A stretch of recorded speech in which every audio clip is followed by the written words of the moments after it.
주신 말씀은 사도행전 13장 4절에서 5절입니다.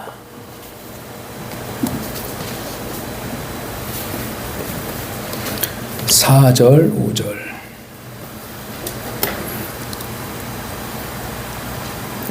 자, 한 목소리로 같이 읽겠습니다. 시작. 두 사람이 성령의 보내심을 받아 실루기아에 내려가 거기서 배를 타고 구브로에 가서 살라미에 이르러 하나님의 말씀을 유대인의 여러 회당에서 전할세 요한을 수행원으로 두었더라. 아멘.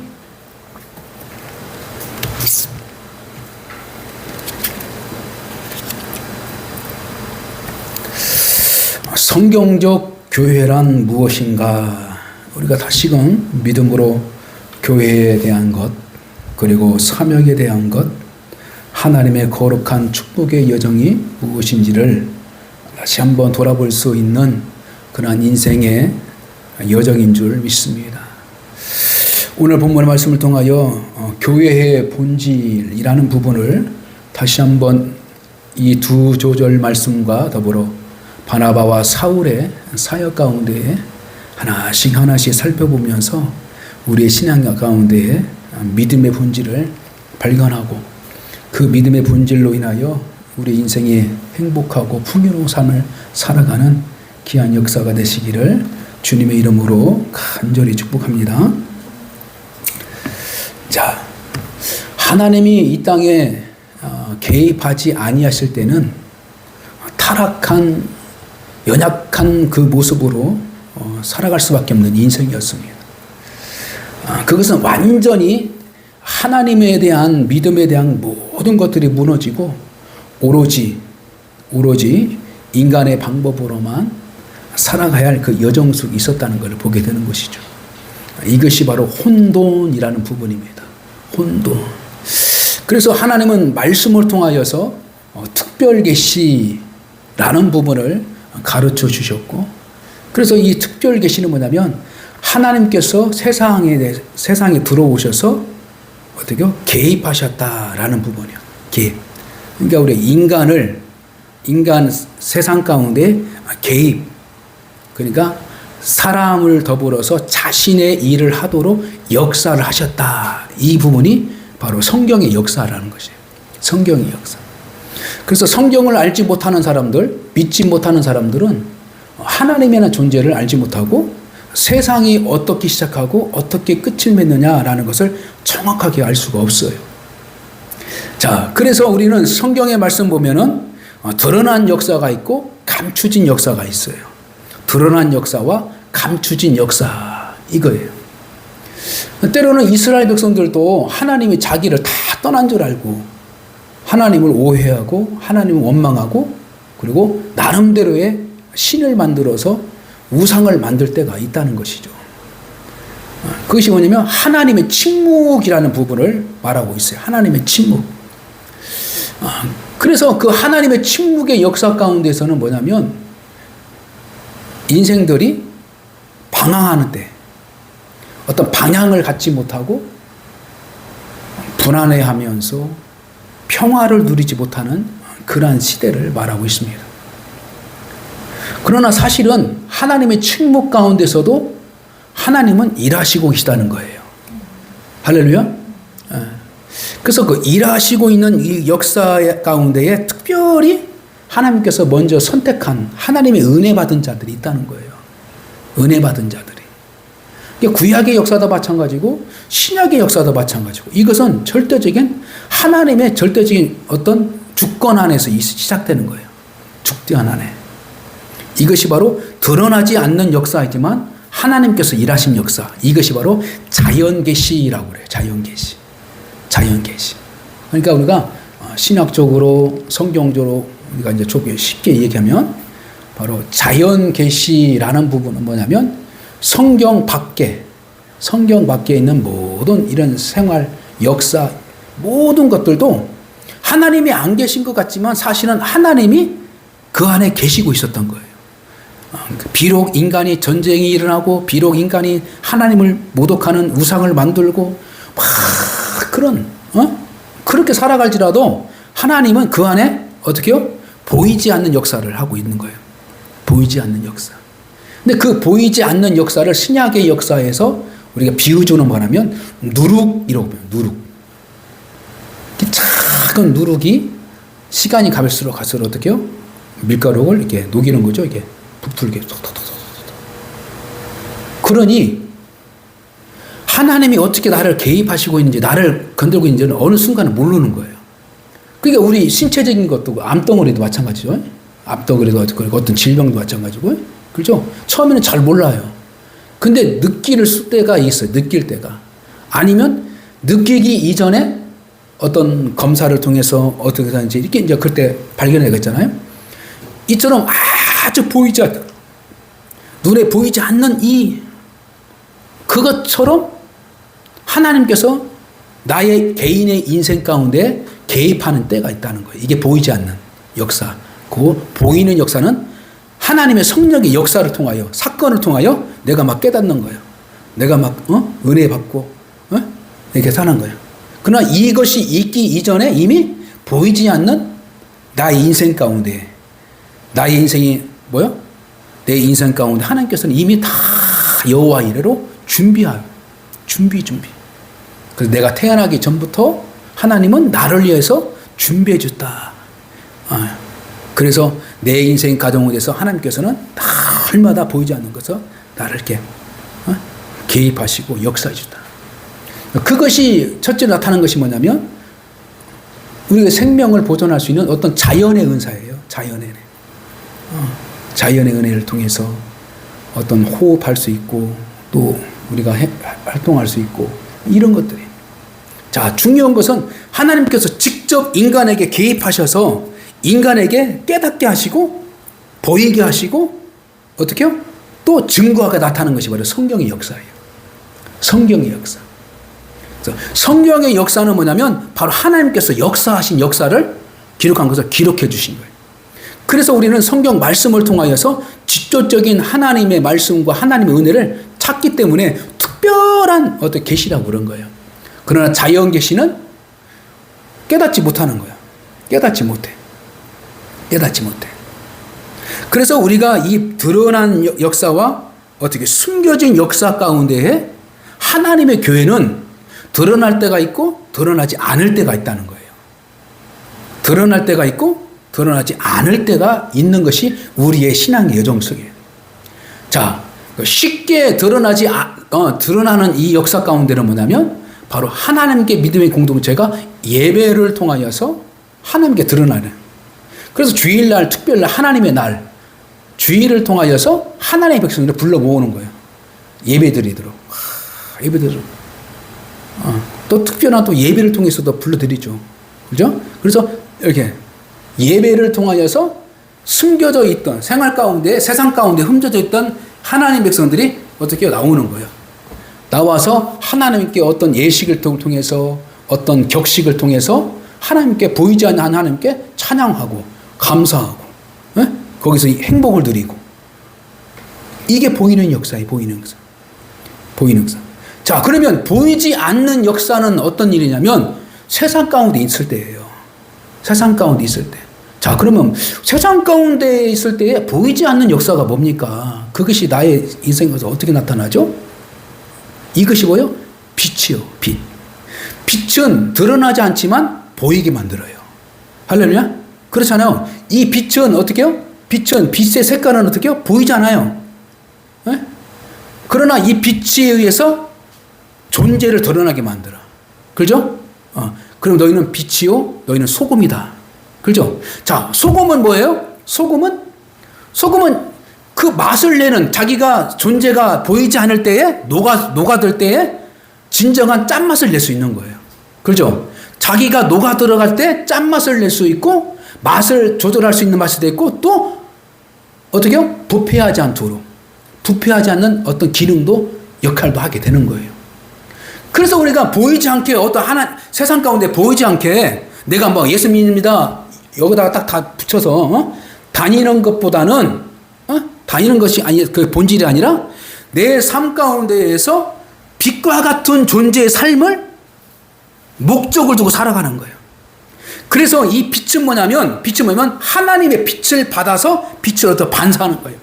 그러니까 이 빛의 자녀는 뭐냐면 예수 그리스도의 빛을 받아서 그 빛으로 인하여 살아가는 거예요.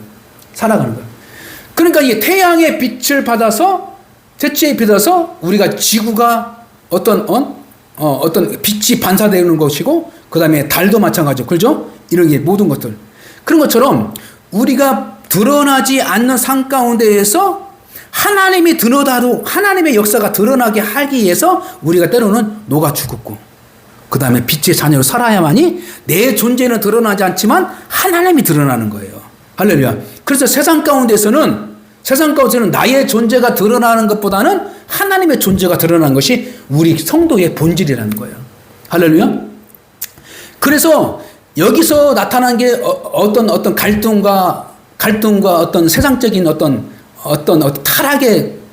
타락 가운데 빠질 수 있는 요소들이 뭐냐면, 교회가 어떤 권력을 추구하다 보면 그 권력으로 세상과에서 어떤 다툼과 일어나면 결국에는 이 권력은, 하나님의 권력은 결코 의로운 일에 가지 못합니다. 그러니까 교회가 권력을 가지고 있는 순간 타락하기 시작한 거예요.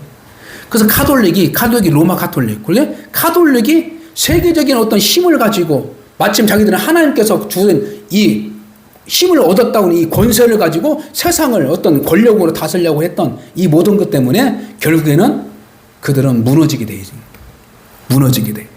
그래서 개신교, 우리 그리스도의 사람들은 참된 교회는 뭐냐면 세상 가운데서 힘을 발휘하는 것이 아니라 결국은 어떻게 해요? 세상 사람들이 하나님 앞에 굴복해 나갈 수 있도록 어떻게 우리가 녹아지고 우리가 빛으로 그들의 죄를 드러나게 하는 거예요.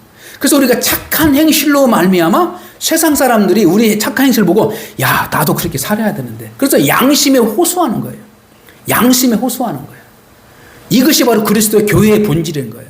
그래서 교회가 어떤 몽둥이를 들고 칼을 들고 나가는 이 부분이 더 본질이 아니라 세상 사람들에게 양심의 가치 안에서 어떻게요? 죄를 깨닫게 하는 거예요. 죄를 깨닫게 하고 그들이 스스로 양심 안에서 하나님 앞에 회개해 나갈 수 있는, 이것이 바로 팔복의 역사와 이 하나님의 복의 역사지는 거예요. 그래서 우리가 우리의 양심에 호소하는 하나님의 성령의 음성을 통하여서 바로 그들이 세상 사람들이 하나님의 교회의 것을 보게 되고 하나님의 권위 가운데에서 어떻게 굴복하게 만들어가는 것이 바로 교회의 본질이다. 자, 오늘은 이 본문 말씀 가운데 두 사람이 성령의 보내심을 받아. 자, 첫째로 이 교회의 본질의 것은 뭐냐면 성령으로부터 시작하는 것이 바로 교회의 본질이다. 할렐루야. 그래서 우리가 내 개인적인 신앙의 여정도 성령이 함께하지 않으면, 성령께서 나와 내 마음을 감동해 주지 않으면, 성령께서 내게 신앙의 양심, 성령께서 내 양심을 건드려 주지 않고 내가 하나님을 영접할 수 있도록 내 인격을 계속해서 어떻게요? 선의 은총, 은혜로 내 마음을 건들지 않으면 예수님을 알지 못하고 예수님을 영접하지 못하는 거예요.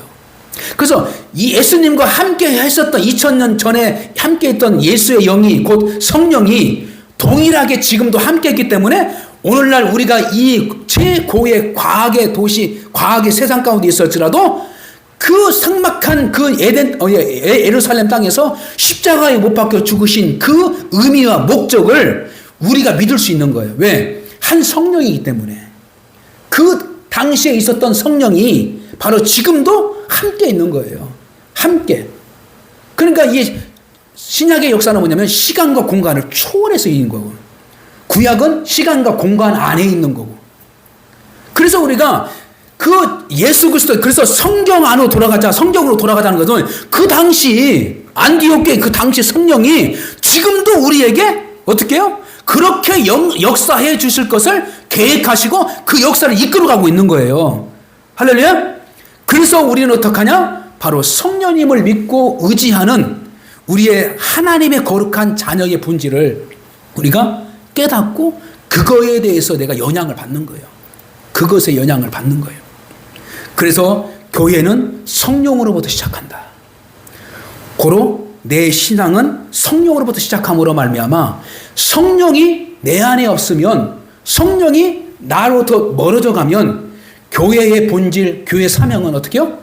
타락하고 말 거예요. 사명을 감당하지 못하는 거예요.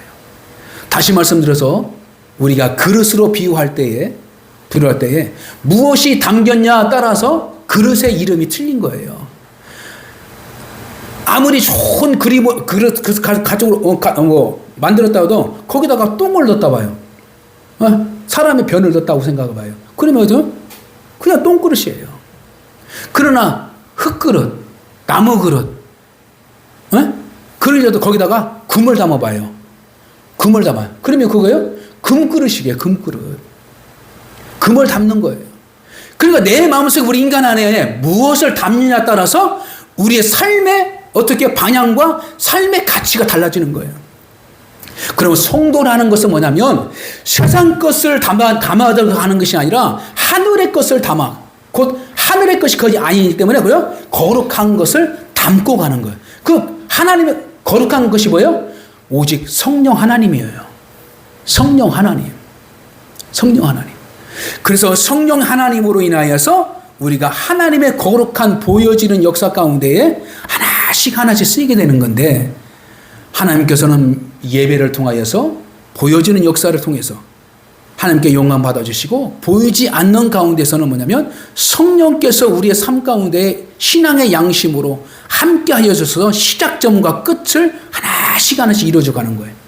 자, 그래서 5절 말씀 봅니다. 결론적으로 5절 말씀. 살람미에 이르러 하나님의 말씀을 유대인의 여러 해당에서 전할세 요한을 수행으로 두었더라. 아멘. 자, 여기서 뭐냐면 하나님의 말씀을 가지고 살아가는 게 되는 거예요. 하나님의 교회는 하나님의 말씀으로 살아가는 거예요. 하나님의 말씀으로. 사람이 떡으로만 살 것이 아니고 하나님의 입에서 나오는 모든 말씀으로 말미암아 살리라. 이것이 교회의 본질이에요. 본질. 그러므로 하나님의 말씀을 가지고 내가 어떤 마음으로 하나님의 말씀을 가지고 살아가느냐. 곧 말씀은 뭐예요? 약속이라는 겁니다. 할렐루야. 약속. 우리는 살아갈 때에 약속을 가진 자는 어떻게 희망을 가져요. 그리고 그 약속의 날에 어떻게 의식하면 살아가요.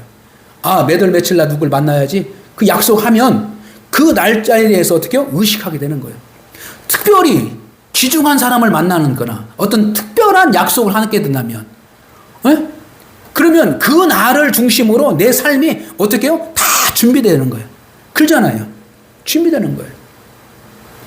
이처럼 우리가 하나님의 거룩한 나라, 하나님을 만날 그 날을 날마다 소망하면서 하나님께서 나에게 주실 그 상급을 바라보면서 이루와 권면과 하나님 사는 걸 가나하면서 그것을 그날을 내가 생각하면서 다시 오실 예수님이 이 땅에 다시 오실 때에 내가 어떤 모습으로 내가 주님을 만날 수 있을까? 주님은 반드시 나를 찾아오시겠다는 약속했는데 그 약속의 날을 내가 준비하고 있어야 되는 거예요. 그것을 깨어서 기도하는 거예요. 할렐루야? 깨어서 기도하는 거예요. 그래서 미련한 다섯 처녀처럼 신랑이 언제 올지 몰라가지고 기름을 준비했다가 시간이 지나버리니까 기름이 다 타버린 거예요. 그러니까 기름이 없어. 근데 그때도 졸고 있어요. 졸면서 어떤 일 그때는 기름이 없으면 기름을 채워야지. 그러니까 그 성경에서 그러잖아요. 기름이 있는 자에게 야 기름 좀 빌려줘라. 기름 좀 빌려줘라. 야 내가 왜 기름을 빌려줘? 나도 지금 이 기름 가지고 신랑 대신 지금 기다려야 돼. 신랑을 기다려야 하는데 또 어디 나가서 기름 구해라. 그래가지고 밖으로 나갔다가 구하러 갔는데 어떻게 해요? 그때 마침 어떻게 신랑이 온 거예요. 그래서 그들은 왜요? 슬피 이를 갈며 울리라 이렇게 말하고 있는. 우리가 교회의 본질은 항상 깨어서 기도하면서 항상 깨어지면서 주님이 당장 하나님이 약속하신 그날이 반드시 이루어질 것을 확신하고 내 삶의 중요한 것보다는 주님의 만날 그 생각과 주님이 나에게 주신 그 약속에 나에게 주신 그 사명이 어떻게 지금 하고 있는가, 그것을 점검하는 것이지 내 안위와 내 평강과 이것을 전제하는 것이 아니에요. 내 신앙을 점검하는 것이 가장 중요한 거예요. 내 신앙의 역사를 점검하는 게 가장 중요한 거예요. 세상에서 힘을 얻는 것이 아닙니다. 세상에서 좋은 집을 잘 얻는 거 아니에요. 이것이 문제가 아니라 내 마음속에 믿음의 그릇이 있는가, 믿음으로 내가 지금 준비되어 있는가, 이것이 가장 중요한 거예요. 그래서 교회를 통하여서 내 믿음을 점검하고 세상 가운데서 내가 믿음이 있는 것처럼 행동으로 나타나고, 이것이 바로 믿음을 점검하는 것이 교회의 성도의 본질의 사명이에요. 할렐루야. 그러므로 오늘 연약한 교회 같지만 본질에서 벗어나지 않는 성도가 되어서 내 마음을 잘 돌아보셔서 교회의 본질을 하나씩 깨내서 내 신앙의 주된 목적이 어디인가를 잘 분별하여서 한 주간도 하나님 앞에 성도님의 이끄심을 받는 귀한 열매 가운데 승리할 수 있는 저와 여러분 되시기를 주님의 이름으로 간절히 축복합니다.